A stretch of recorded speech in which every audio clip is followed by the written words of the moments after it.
Good morning, Threshers. Please take your seats.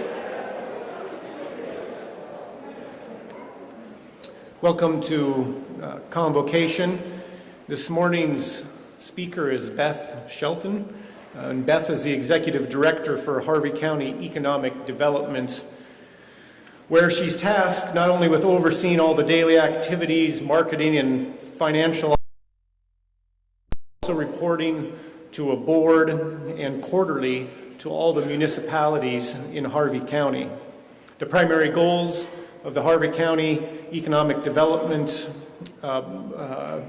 organization is to retain existing businesses and to recruit new businesses and investments through jobs and capital investment in Harvey County. You've probably not given much thought to the businesses that exist in Harvey County, whether they're in Newton or North Newton, Heston, and Halstead. So whenever we get a new business in town, that's largely due in part to Beth. And so she's responsible, along with the board, to make sure that we're bringing new businesses into Harvey County. Beth attended Bethel for 2 years before family circumstances took her down to Wichita, and there at Wichita at Friends University, she completed a Bachelor of Arts in Human Resource Management. After graduating, she took a position as Human Resource and Administrative Manager for DocuForce, a document company that works with human resources organizations. And following that, she was the Greater Wichita Economic Development Coalition. And then after a brief stint in Salina, she came here to Harvey County, where she's been since 2015. In addition to that work history, she's also had additional training and certifications, including being a 2012 graduate of the University of Oklahoma's Economic Development Institute, and in 2013 completed a project manager certification through a Business Retention and Expansion International.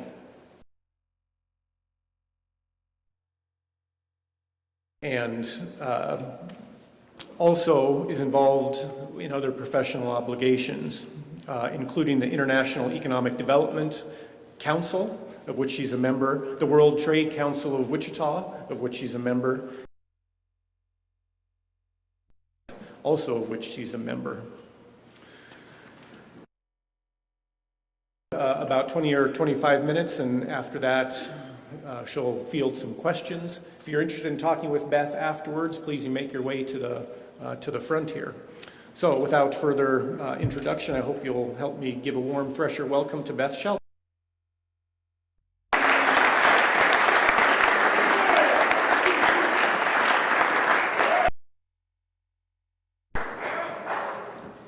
Thank you, guys.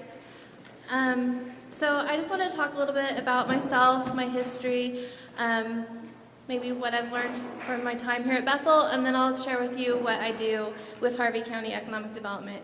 So I was born in Oklahoma. I lived in a lot of states, lived in Kansas, Arizona, Washington, California, and then we also lived in Amman, Jordan, and in Haifa, Israel. So we weren't on the run technically, but my dad was a minister for the Presbyterian Church, and we did a lot of moving with that, and then we did a lot of missionary work too. So we came to Kansas when I was a sophomore in high school, and we went, he took over as the Presbyterian Manor in Wichita as the chaplain there, and then my mom was a teacher, so we ended up at Mays. So that's where I graduated high school, and I played tennis throughout my youth growing up. Came to Bethel for a couple of different tennis camps, loved it here. They had a really strong program. I'm not sure how their team is doing now, but hopefully they're still amazing. We had a coach, Marty Ward, who kind of instilled in us losing isn't an option. We're all going to win, which we did. We were undefeated and we went to nationals. So I was really, really excited to be a part of Bethel and attend here for 2 years. Like Dr. Garian said, after my first couple years, my dad got sick and I decided to go back home and live in Wichita and finish out my education at Friends University. So that was great too, really enjoyed Friends. played tennis for them, which was a lot of fun too, except we always lost to Bethel, so that part wasn't as much fun. So just wanted to share with you some of the things that I learned, during college and after college that might be helpful to you as you're young adults entering the world. So the first one is just always put an effort in remembering people's names. So saying I'm not good with names isn't an excuse. Just try to remember people's names. The next one, the only people who really care about your GPA are really your parents. So you don't have to talk about it a lot. Your grandparents might care too, but that's about it. Don't be afraid to change your mind, your major, your location. I remember when I was 18 and going into Bethel, I thought, this is my path. I'm going to graduate from Bethel, and this will be, what I do. I was going to be in business, and I liked human resources, and so I ended up doing economic development, which is completely not related to that. Just be okay with seeing where your path takes you. Also, never tell someone that they look sick or tired, because they probably already know. Also applies to sunburns too, they know. And then also, homeless people, you don't have to snub the homeless people. You also don't need to give them your paycheck. So this is a tip one of my teachers gave me, was to carry around granola bars in my car and then give them to homeless people when I see them, which I've done that for years. I recently changed it to Pop-Tarts because I thought I could up my game a little bit more now, so I give Pop-Tarts, but just whatever you can do. Also, hard work and being kind to those around you is what's going to create opportunities for you. So the harder you work and the kinder you are to people, that's where you're going to see things go your way. Also, travel. The opportunity to travel as you get older is more difficult as you have a job. So right now is your time. Take every opportunity you can to start traveling. Also find ways to make the world a better place with what you can do. So if that's recycling, if that's donating your shoes to Souls for Souls, or if that's mentoring someone, just find a little something that you can do and then make the world a better place by doing it. Also, when you get out of college, it's okay to have a boss that is horrible. I don't know if any of you have seen The Devil Wears Prada, because that's probably before your guys' time. But she's horrible, and I lived that experience. I just didn't get the benefit of cool clothes sent my way. But it's okay to have someone that's hard on you, because it will help you figure out what you need to work on, what you are good at, where you need to grow. And it's okay, when you're in it, you will absolutely hate it and maybe have a little PTSD from it, but it's okay. It will make you a better person, a better employee down the road. So thinking back on some of the bosses that I had the first 5 years I was out of school, the one came to me one day and she's like, Beth, I really like you, but I need you to talk faster. Can you do that? I was like, I guess I can try, but it's kind of the way I talk. So then, for the next 6 months, I'd find myself, every time she'd say something to me, I'd think it in my head, respond really quick to her. And I'm like, why am I doing this, Another person came to me when I first had this job and said, everyone really likes you. They think you're doing a really good job. We appreciate the work you're doing. We just have a problem with your voice. Can you work on that? I was like, that's kind of like saying, I don't like your face. There's not a whole lot I can do about my voice. But I think they were thinking, I'm not strong enough, or my voice is quiet, and so I need to be harder in the way that I speak to people, and that's just not me. So understanding the things that you can change, the things that you can't change, is going to help you in the workforce too. So all of that, talking to you about economic development. I'm not sure if you guys know what economic development is, or before Dr. Guerin kind of gave that preview. I didn't when I was in college. Being in economic development was never something I had ever considered. But what we do here at Harvey County Economic Development is work with industry. So there are primary jobs and there are secondary jobs, and those are determined by the type of income they create, the wage that they have. And so industry would be manufacturing type jobs, because they are going to pay at a higher wage than a retail job. So in theory, your primary jobs will then help create spin-off jobs that will then create more jobs at Mojo's or things like that, where people will then have more money to spend in the community for those secondary jobs. So we focus on primary jobs, and that's where incentives are based off. If you guys, I'm not sure, have ever paid any attention to incentives that companies are offered, people typically have a very strong political feel towards whether or not incentives should be offered, how they should be given out. But the state and the federal government also determines incentives for different industries, and the incentives are based off of primary jobs as well. So our job is to go out with our local businesses. We have about 100 manufacturers here in Harvey County. We work with every community in Harvey County. We want to make sure that they're here, happy, healthy, want to stay here. There's this whole sector, this whole world that I didn't know about, of other states, other communities trying to steal what we have. So their whole job is to reach out to the AGCOs of the world, to Future Foam, and say, hey, we have a better, sweeter deal for you here. Why don't you come move your business here? So we want to retain what we have, make sure that they're happy here, they're creating the jobs, and then we also want to make sure that we are looking at other opportunities. So we don't want to steal companies from other places, but if they are growing and they're looking at somewhere that they want to grow, then we want to make sure that they know that we have resources here that would make it a good fit, if it is a good fit. So a lot of my work is going out and visiting with the local companies. We try to visit with all of them at least once every 6 months just to find out how they're doing. And then another side is going out and traveling to different trade shows, site selectors, because big companies hire site selectors to help them figure out where they should locate. So a company that's in California might be frustrated with California. Their taxes are too high, the wages are too high, they can't find the workers. It might be a good fit for them as they're expanding to look at the Midwest, or it might be a good fit because of distribution issues. So a lot of times companies they're supplier to AGCO, but they're located in Michigan. Well, it might make sense for them to consider locating here in Harvey County, because then their transportation costs are going to decrease. So a lot of issues like that we take into account. So we travel a lot. Last month I was in Arizona.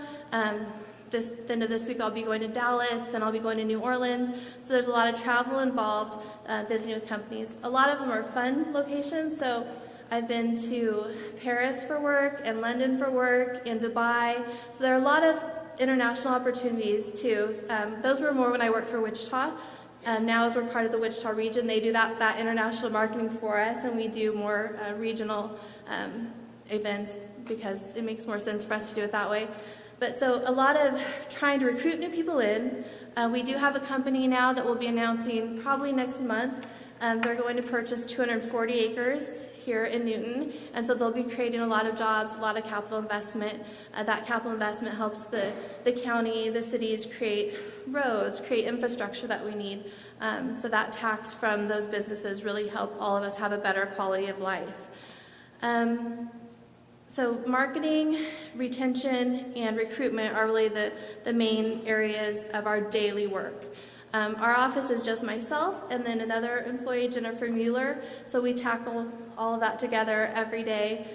We meet with a board, so all of the municipalities in Harvey County fund us, and I have to report back to them because it is tax dollars that are paying for our organization. So report back to them quarterly, but then I have a board that has about 28 members, and we meet every month so that we make sure, hey, we're still following our mission and moving forward the way that we planned. So in economic development, it really can be, each day is completely different. We get projects that come in from the state, so the state has its own arm of economic development. They'll reach out to us and say, we have a company looking for a building or looking for a greenfield space, which is just land that they could build on. And then we work, they're called response for proposals, so we work those and then we return them back in. Most of our work we never know what happens to, so we get probably in a year 50 RFPs that I respond to, and they ask for so much information. So research is another part of our job. We have to be able to find things kind of at the drop of a hat, because when we get these in, even though we don't ever hear back from the majority of them, they want the information right then. So it might be something like, when was your last earthquake? Different ratings on weather, things that I don't typically on a daily basis have information on. So they'll come in, we have to do a quick turnaround time, get those back in, and then you're left waiting. So that is one of the really frustrating parts of the job, is just we don't know, did that company actually land somewhere, did they expand? They come into us with project names, so a lot of times it'll be assigned a project name. Sometimes I'll get to assign the name. But it's really because in that stage, the confidentiality is huge. Companies that are expanding don't want other people to know they're looking because it might take away competitive advantage.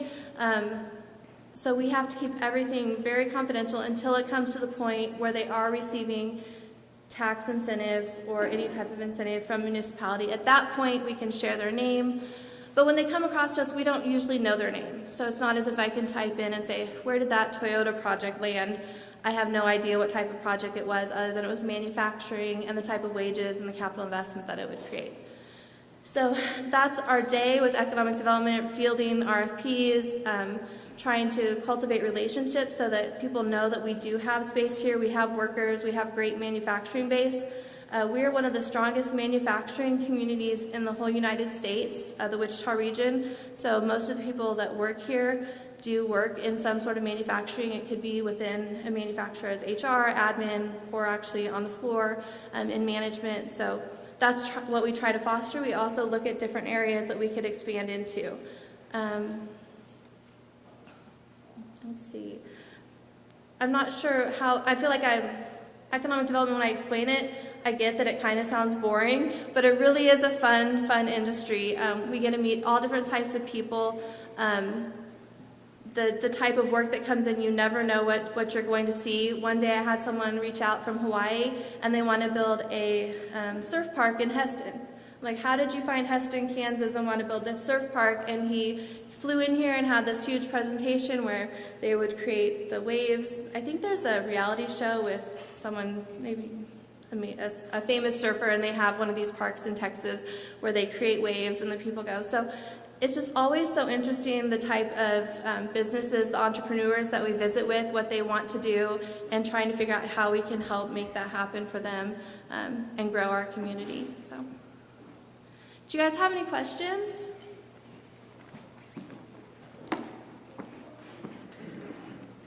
So Beth has opened up all sorts of interesting topics of conversation, not the least of which some advice for college-age students at the beginning. And then second, the kind of the entire competitive framework of recruiting, retaining businesses in Harvey County is something that comes to mind right away. Kind of the frustration of not knowing where your efforts have led all the time. Yeah, and if you're in business and you have any other questions, economic development needs more people in the profession. I'm always getting people reaching out to me saying, do you know of anybody for this position, or even other directors within the state and the nation. So if you like a variety of things, if you like to travel, if you like marketing, if you like the research, if you just please visit with me, because our profession needs more people in it, and we need more young people as a lot of people are retiring. So. If you have questions, the microphones are here. How difficult was your transition between your graduation and then switching over? Yeah. Can you repeat that so everybody hears? Yeah, he asked how difficult it was, the transition from when I graduated to joining the workforce and switching careers. So when I first graduated, I was in in human resources, and I worked for a company for about 10 years. And that company, I loved them. They were great people. It was a small company. They were headquartered out of Oklahoma, but had an office in Wichita. And they just didn't have any succession planning. And so I think it's important for you to realize that when you are in the workforce, what's going to happen to this business. So the person that I worked for over those 10 years, he had a heart attack, and his son didn't want to take over the business. And it kind of seemed like they might be closing the doors. I thought when I started with them, I might stay with them. They had always treated me well. I enjoyed my work. But the reason I started looking was because I realized at some point this business could shut down.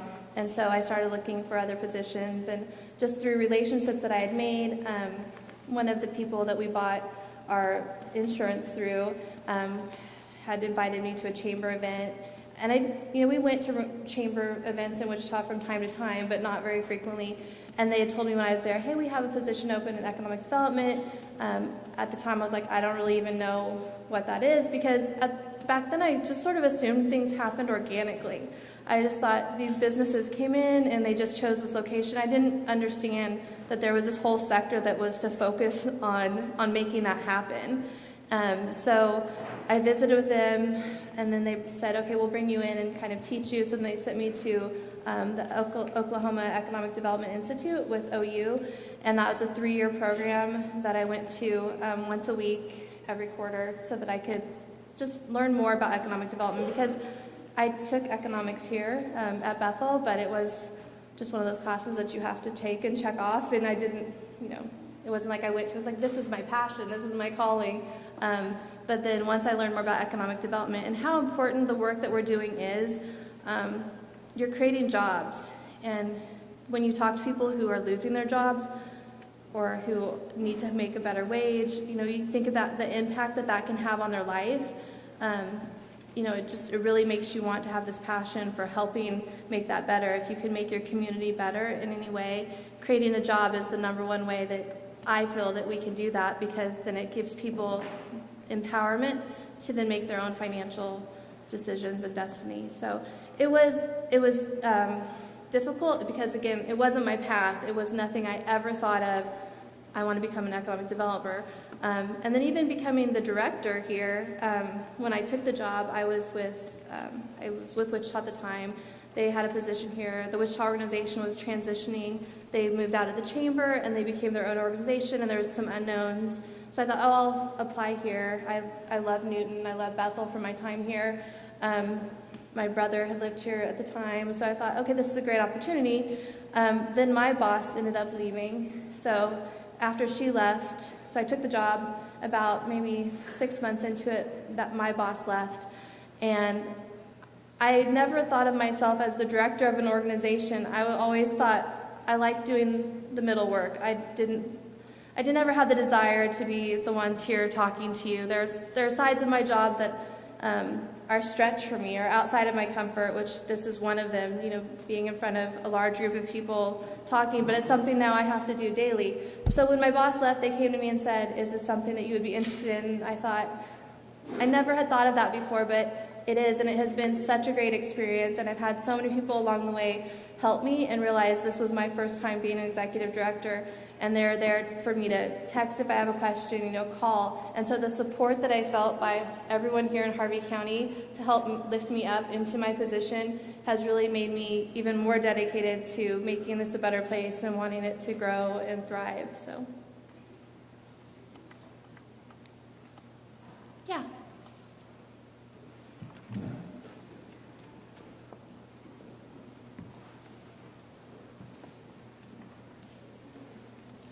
Well, thank you for coming to speak with us first. I think in a community like Newton or North Newton, small businesses really help define us, local small businesses.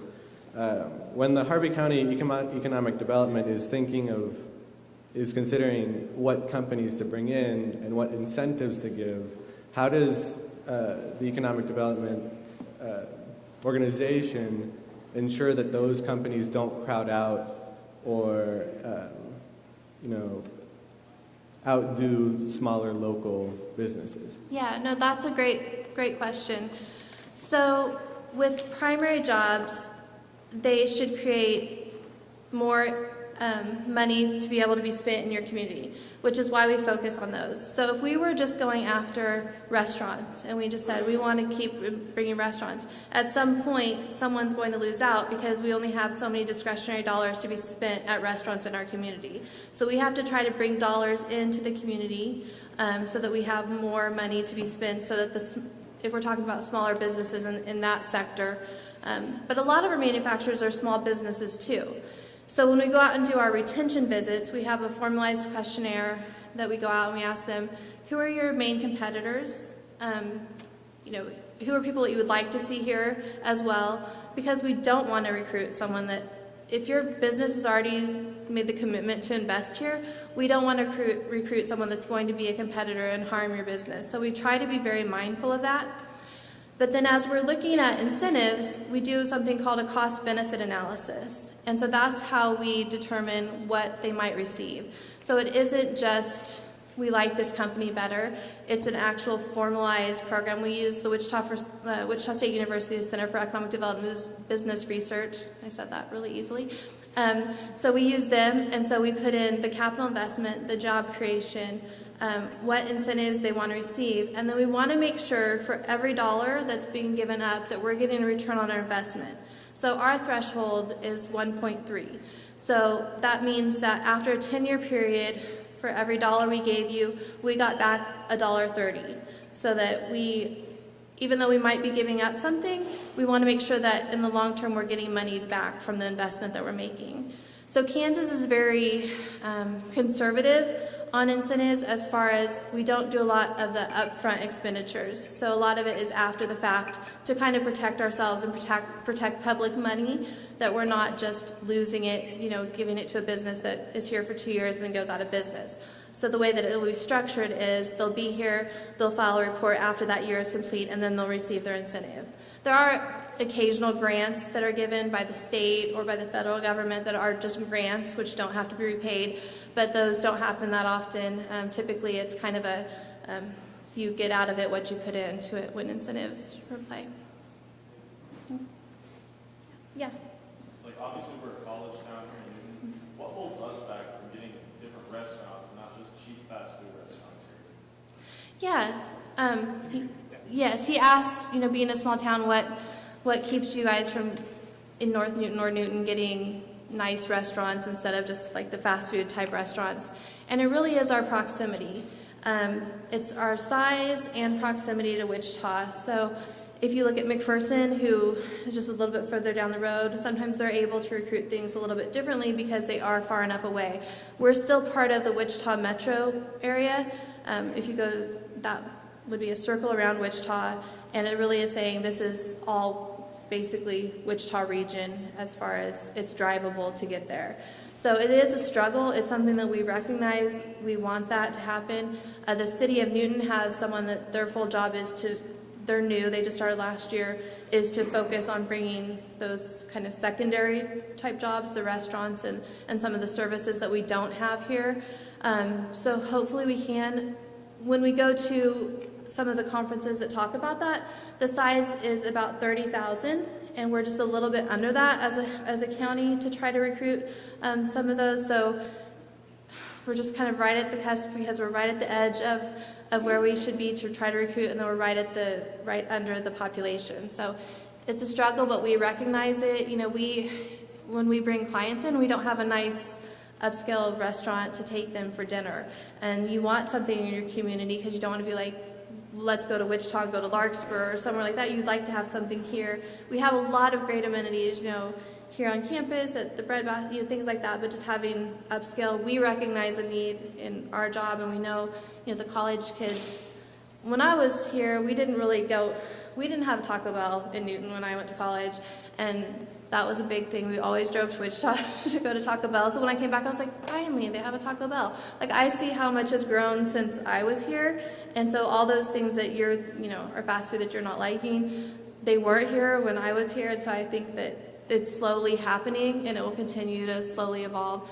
So a lot of the secondary type businesses do happen more organically than industry because it fills a need at that time. So if our organization is doing their job right, as we keep trying to bring in businesses, the one that I told you about where we're going to be selling 240 acres, that'll be coming in. Hopefully that will be a big boom to our economy in the next 5 years, where we're then able to have some additional eating opportunities.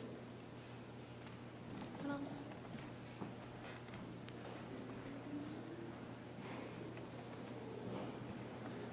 Hi, I was wondering if you could tell us what a goal that you have to achieve every year. For example, finance businesses, they have to either nonprofit or profit, they aim for a number, and if they do, that's great. If they don't, that's not too great. Is there something similar for economic development, that they say every year we have to bring in 10 businesses or 100 businesses? What is that?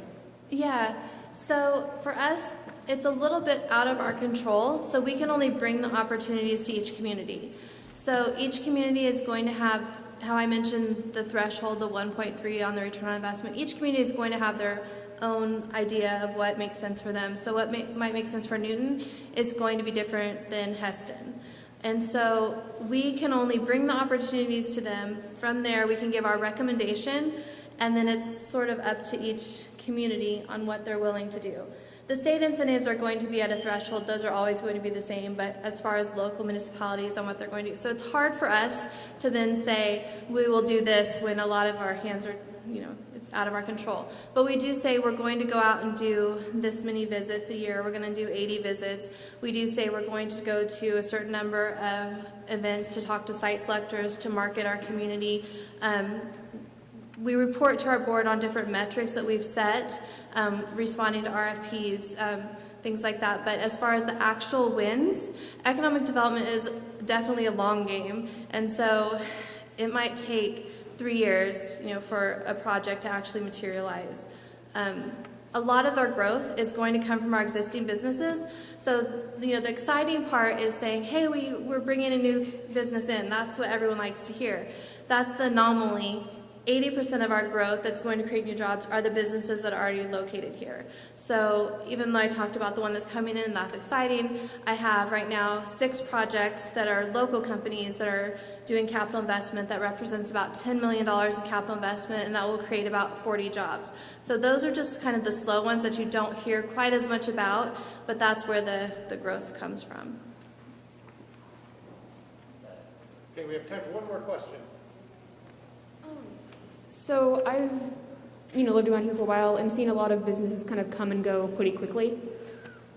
So when you're creating new jobs, how do you make sure those jobs stay? Yeah, so that's part of our retention program, is, visiting with them, identifying red flags, finding out if there's need.